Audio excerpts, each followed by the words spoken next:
Dolly Parton explains why she's stayed apolitical throughout her career.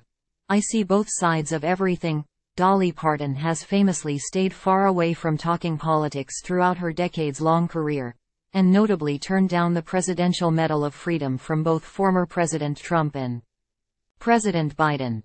And in a wide-ranging interview with The Guardian during a recent trip to London in promotion of her forthcoming rock album Rockstar, Dolly explained quite simply why she doesn't engage in public political discussions, saying that it's just polarizing, and knows this from personal experience with her own family.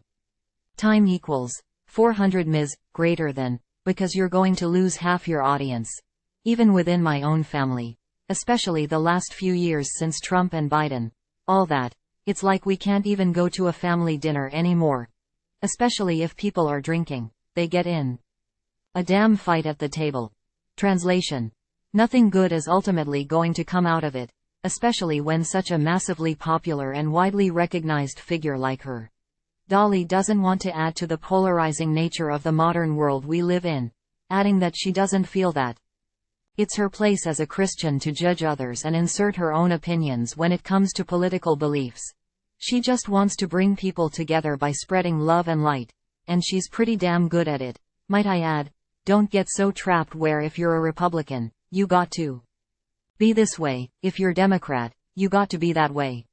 You're not allowed to think nothing else. Well, how crippling is that?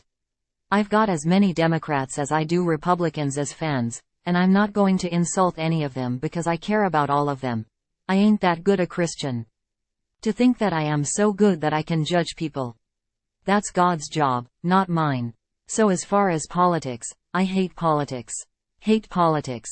And in terms of criticism that it has to do with her bottom line and not wanting to isolate fans because of money, Dolly says she sees both sides of everything, and believes that we all have a right to change our opinion if we're open-minded enough to consider other people's perspective. It's just that I see both sides of everything. I think people can change their views on a lot of things if they would open their eyes wide enough, or be willing to accept, well, maybe I'm wrong. But most people won't change their mind because it makes them look weak and it's like they have to stick with it.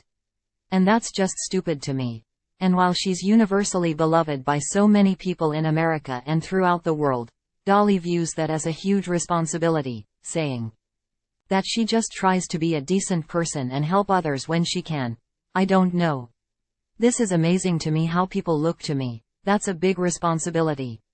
There ain't nobody that good. I'm not all that. I make a joke. I'm not even all there. I try to just be a decent human being. Try to use love as my great tool and weapon. I try to leave my heart, my eyes, my ears open, and my mouth closed, when I know it's not the right thing to be doing. And at 77 years young, the ever-humble Dolly is about to see another dream come true when she releases her very first full-blown rock album Rockstar on November 17.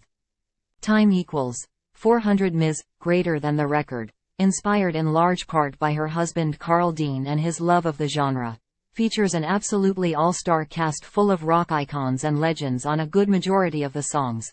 She's already put out several really cool singles and collaborations with some of the biggest names in music.